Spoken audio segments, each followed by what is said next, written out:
Nicole Scott here for Netbook News, and here we have the Motorola Xoom. As you can see, if we go to About Tablet, we are running Android version 3.2. This update came in, well, for me at the very end of the weekend, my Monday here in Taipei. I do have the option to go to the Petit launcher, so that's something that I am using on my Xoom. One of the features that we'll see here with 3.2 is we have the option for smartphone apps to go full screen. You can see that this looks fantastic on a smartphone, but it looks absolutely terrible here on the Xoom. So we have the option to stretch to fill or zoom. Now, whenever I switch it around, I actually get an error message. So this is what it would like on the typical smartphone screen, and if we go back,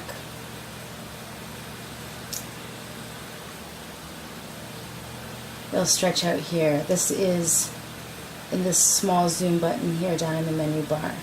Now if we head back to the tablet itself, one of the other great features that we've got is SD card support. Now I've actually lost the cover here for this. I have no idea where it went.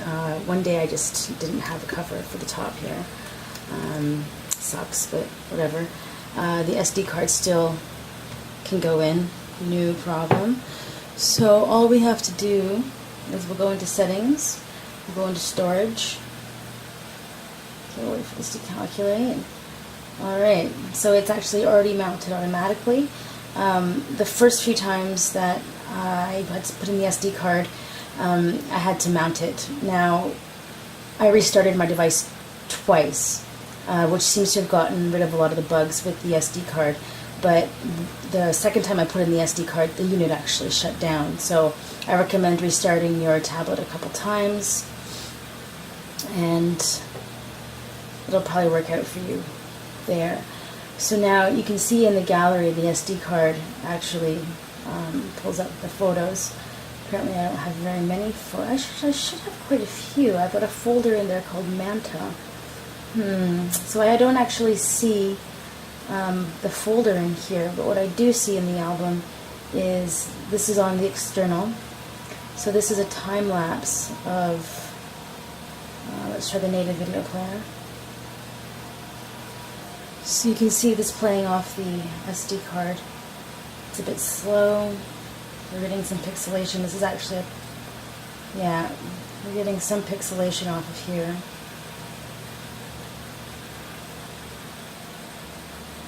Yeah, it seems to have evened out a little bit now. So this is actually a 1080p video. This was done by our cameraman James on a quick trip over to Hong Kong. This is the Hong Kong harbor. So all the pixelation issues and the freezing seem to have stopped. Let me try that again. Let's see if it plays perfectly the second time around. No.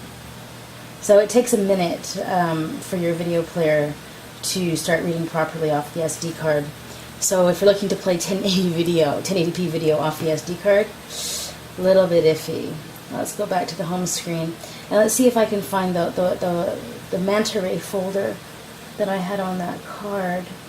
So now here's my file browser, and I actually don't seem to see it. That's actually really interesting. Now this SD card for sure has a folder called Manta Ray, and I was going to show you some photos of scuba diving in Bali, but apparently that is not going to happen. So yeah, that's all that's in pictures. That's a little interesting actually. Let's try here, file types, photos. Now let's see if the photos just show up without the folder. So this is actually just showing me all of the page downloads from my Zinio application for reading magazines. So that's actually terrible. When you pull up file search, it just pulls up all of these. Yeah, I wish you could fix that. Alright, so that's been a quick look at a few things that you can do here with Android 3.2. Not a huge update. But SD card support is absolutely massive. So if you are if you are seeing, say, full screen apps that you want to make them even more full screen, things just get bigger. So it's kind of an interesting feature. How much I love it, I'm not really sure. Everything that I've seen scale doesn't scale perfectly, but the SD card support is a big one.